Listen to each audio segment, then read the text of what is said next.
nanindigan ang Land Transportation Office o LTO na tama ang ipinataw na reckless driving sa anak ng vlogger na si James Dikin.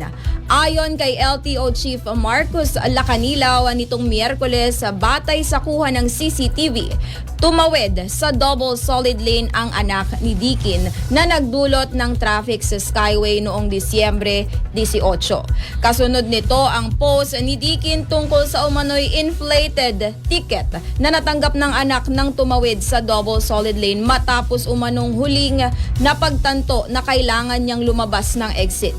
Ayon pa kay Lacanilaw, napag-alaman din sa investigasyon na hindi rehistrado ang sasakyan at walang maipakitang kaukulang dokumento. Isa rin ani niyang consideration sa reckless driving. Binigyan din aniya ng 5 araw ang anak ng vlogger para i-contest ang ticket. Ngunit hindi niya ito ginawa. Hinaina na ng sabpina ang anak ni Dikin upang ipaliwanag kung bakit hindi makukonsiderang reckless driving ang paglabag. Pinagpapaliwanag din ang dealer ng sasakyan kung bakit inilabas ang kotse para magamit sa kalsada nang walang kaukulang dokumento.